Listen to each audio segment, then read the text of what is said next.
सांसद विजय बघेल का अनशन लगातार जारी है। दुर्ग से ये तस्वीरें आपको दिखा रहे हैं। लगातार अनशन पर है सांसद विजय बघेल।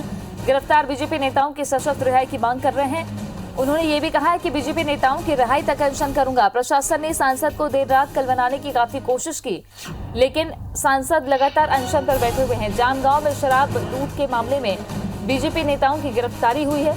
5 अगस्त को विजय बघेल के नेतृत्व में प्रदर्शन हुआ था। शराब दुकान बंद कराने के लिए लोग पहुंचे थे वहां पर, ये सांसद का कहना है। लेकिन अब जाकर इस पूरे मामले में कार्रवाई की गई है। मंगलवार को गिरफ्तारी हुई है।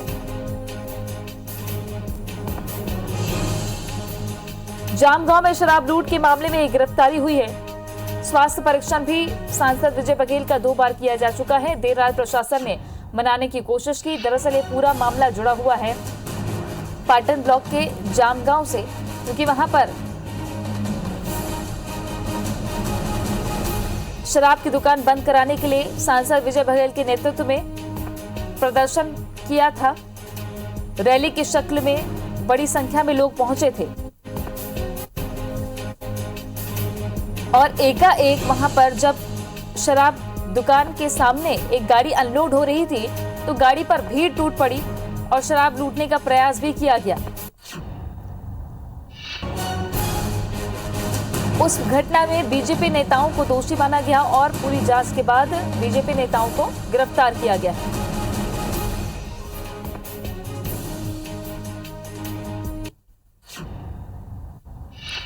कांग्रेस से हमारे साथ में सुरेंद्र शर्मा जी जुड़ गए हैं और बीजेपी से संजय श्रीवास्तव। आप दोनों का स्वागत है।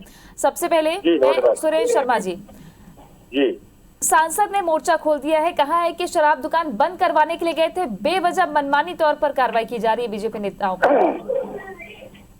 देखिए, कि अगर कोई शराब बंद करवाने है, आंदोलन करने जाता है, उसमें किसी तरह की मनाही नहीं। मगर जब लोग हो जाती है, तोड़ फोड़ करने लगती है, लूटपाट करने लगती है, तो ऐसी स्थिति में पुलिस को अपनी कार्रवाई करनी पड़ती है और करनी चाहिए। और इसी जब वहाँ के कार्यकर्ताओं जी, चलिए मैं जवाब ले लेती हूँ, आपसे दोबारा जोड़ूंगी सुरेंद्र शर्मा जी। और इसमें ऐसा कुछ भी गलत नहीं हुआ है। माननीय सांसद जी से तो मैं आग्रह करूंगा कि अपना जिद छोड़ करके विधि सम्मत कार्रवाई है उसमें सहयोग प्रदान करें। अगर वो निरपराध अदालत उनको छोड़ देंगी, उसको कोई चिंता वाली बात नहीं है। ठीक। संजय श्रीवास्तव जी, कांग्रेस कह रही कि कुछ भी गलत नहीं है, जो दोषी थे उनको सजा दी जा रही है। आपकी नजर में क्या गलत हो रहा है? देखिए, कांग्रेस क्यों कहेगी कि गलत है? पिछले 2 वर्षों में अनुभव रहा है इस प्रदेश की जनता का, लोगों का, कि शराब के प्रति अति मोह जो सरकार के साथ में है, तो उस शराब के चक्कर में ये किसी को कहीं भी भेज सकती है। जेल तो छोटी मोटी चीज है। यदि एक देखे, सामान्यतः किसी की भी सरकार हो, शराब की जब दुकानें खुलती है, वहां के ग्रामीण वासियों का कई बार विरोध होता है, प्रदर्शन होता है, तमाम प्रकार की चीजें रहती हैं। लेकिन वहां पर लूट के नाम पर बीजेपी के कार्यकर्ताओं को, जो आंदोलन करने जा रहे हैं, जो बंद करवाने जा रहे हैं, उन पर यह कि उन्होंने शराब लूट ली।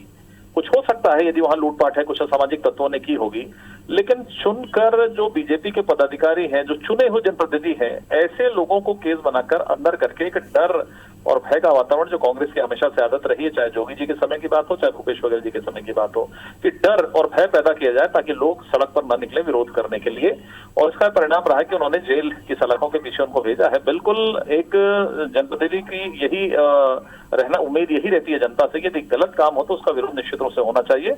और ये सरकार अब तो तलवार की धार पर खड़ी है। जिस तरीके से गलत कृत्यों में उलझ गई है, इस सरकार को जाना होगा और इसकी शुरुआत हो चुकी है। अब लोग सड़क पर आना प्रारंभ कर दिए हैं और मुझे ऐसा लगता है कि शासन प्रशासन है, आप हर चीजों को राजनीति से मत देखिए। आपकी यदि गलत नीतियों का विरोध हो रहा है तो उसका सही तरीके से निराकरण करिए।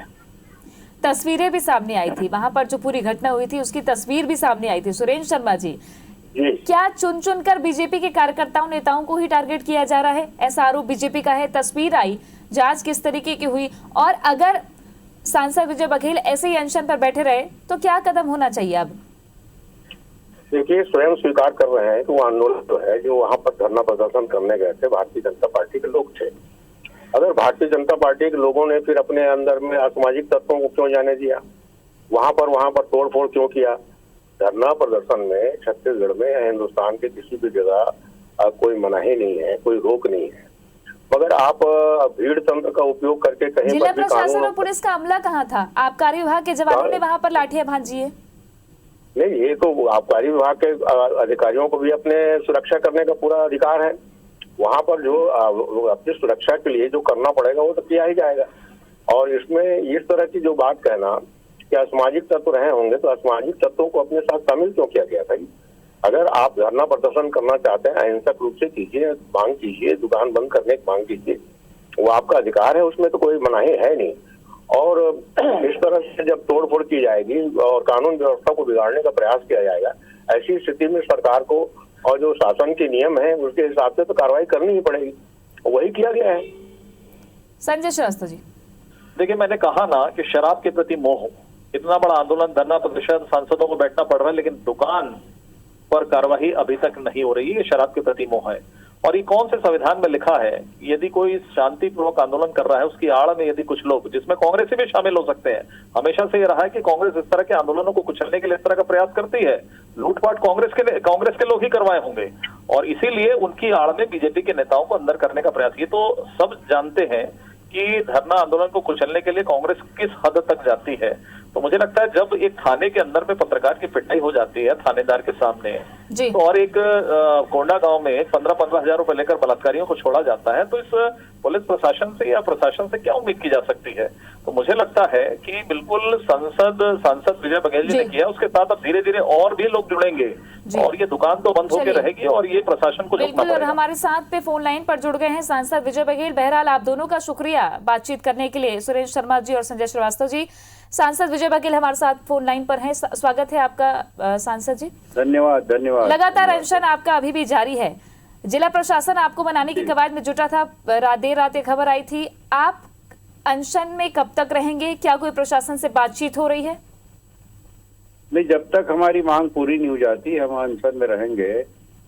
और ये इनकी हठधर्मिता है।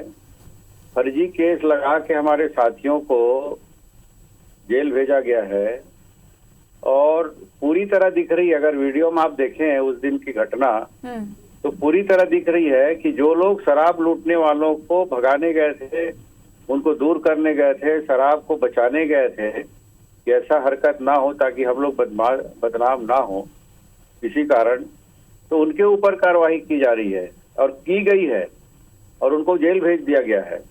तो ये कांग्रेस की जो सरकार है और ये यहाँ के मुख्यमंत्री है भूपेश बघेल, उनकी ये मनमानी और दमनकारी नीति ये प्रदर्शित करती है। पूरे चारों तरफ भ्रष्टाचार, अनर्गल कार्य और जबरदस्ती लोगों को परेशान करना, खासकर भाजपा के हमारे कार्यकर्ताओं को परेशान करना, उनके ऊपर गलत धाराएं लगाना, ये इनकी नियत और नियति है।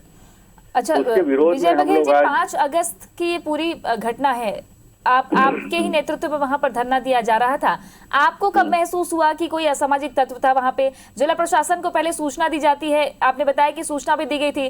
क्या पर्याप्त अमला था वहां पर कि ऐसी घटना एक बड़ा फेलियर भी साबित हो सकती है? देखिए, इनकी लापरवाही देखिए। हम एक दिन पहले इनको ज्ञापन दे चुके थे कि मेरे नेतृत्व में वहां पे शराब दुकान बंद करने के लिए, जहां हजारों की भीड़ लग रही है, लगभग 12-15 हजार की भीड़ रोज लगती थी वहां पे, और कोरोना महामारी का विकट संकट उस समय चरम सीमा में था। बाहर से लोग आ रहे थे, चूंकि शहर में लॉकडाउन था और ग्रामीण स्तर के जो शराब दुकान है वो खुले थे। चारों रायपुर से, दुर्ग से, भिलाई से, इधर उतई से, चारों तरफ से भीड़ आ रही थी वहां पे और भीड़ का तांता लगा हुआ था। तो लोगों के मन एक डर और भय छाया हुआ था कि इतनी भीड़ यहाँ आ रही है और वो भी कोरोना महामारी का एक विकराल स्थिति बनी हुई है उस समय जी। तब इनको रोकने वाला कोई है कि नहीं है, हम लोगों ने भी देखा। और उसको रोकने के लिए पहले तो हमारे मंडल अध्यक्ष के नेतृत्व में 200-300 कार्यकर्ताओं ने वहां पूर्व से ही 4-5 दिन पहले ही वहां धरना प्रदर्शन करके बंद करने की चेतावनी दी थी। उस दिन क्या हुआ भी था? दुकान खुली थी। क्या हुआ था? 5 उसके अगस्त बाद मेरे नेतृत्व में उस दिन 1-1.5 हजार लोगों ने, हम शांतिपूर्ण ढंग से वहां पे आंदोलन कर रहे थे, बैठे थे, अब आप ये देखिए कि जो महिला, जो बहन श्रीमती हर्षा लोकमणि चंद्राकर जी मेरे साथ बैठी थी, हम लोग दरी बिछा के वहां बैठ गए थे और हमारा उद्बोधन चल रहा था, वो मेरे साथ बैठी है और उनके ऊपर भी ये शराब लूटने की धारा लगाए हैं। इतनी बेशर्मी इस सरकार की, पुलिस प्रशासन की, इतनी लापरवाही।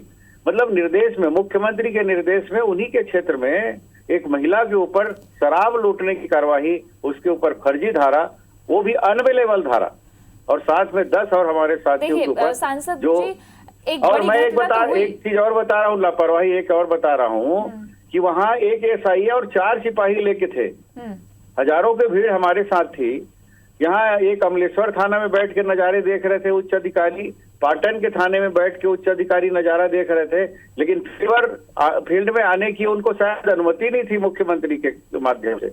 और एक एसआई और 4 सिपाही और आबकारी विभाग की 2 महिला वहां पे कर्मचारी और एक अधिकारी वहां पे उपस्थित थी। मतलब आप देखिए, हमने पहले से ही, और एक सांसद का प्रोटोकॉल क्या होता है ये भी ये नहीं समझते कि सांसद के नेतृत्व में इतना बड़ा आंदोलन हो रहा है, वहां पुलिस व्यवस्था रहे। अभी कल जैसे हम लोग आंदोलन की चेतावनी दिए तो कितनी बड़ी भीड़ आ गई, 2000 पुलिस यहाँ पे है, पूरे जिले की पुलिस और पूरे जिले के जितने थाने उसके टीआई यहाँ पे उपस्थित है। लेकिन उस वक्त ये महसूस नहीं किया गया, उस वक्त ये जरूरत नहीं लगी, इसलिए इतनी बड़ी घटना हो गई। इनको जरूरत नहीं थी, इतनी बड़ी घटना हो गई, ये कुछ हरकत हो और हमारे पर ये कार्रवाई करे, पूरे से षड्यंत्र के साथ ये कार्रवाई की गई है। हम लोग उसी का मांग कर रहे हैं और यहाँ के जो सक्षम अधिकारी है आए, कलेक्टर और एसपी आए और हमको लिखित में दे कि जो फर्जी केस बना है उसके खात्मे के लिए हम आज से ही कार्रवाई शुरू करते हैं, ये हमको लिखित में चाहिए। और जो हमारे 3 साथी जेल में हैं वो जमानत के लिए हमारा लगा हुआ है सेशन में, उसमें भी पुलिस प्रशासन सहयोग करे और उनको बाइज्जत बरी करवाए वहां से, ये हम चाहते हैं। शुक्रिया आपका विजय बघेल जी हमसे बातचीत करने के लिए। तो सांसद विजय बघेल जो अनशन पर बैठे हैं, उनका कहना है कि बीजेपी नेताओं को फर्जी केस बनाकर गिरफ्तार किया गया है, जबकि वो शांतिपूर्ण आंदोलन कर रहे थे जिसमें एक महिला नेत्री भी शामिल है, जिन पर शराब लूटने का आरोप लगाकर उनको भी केस में आरोपी बनाया गया है। बहरहाल अब देखना है कि इस पूरे मामले में सांसद का अनशन कब खत्म होता है और क्या प्रशासन की पहल के बाद खत्म होता है। अपडेट आपको लगातार दें।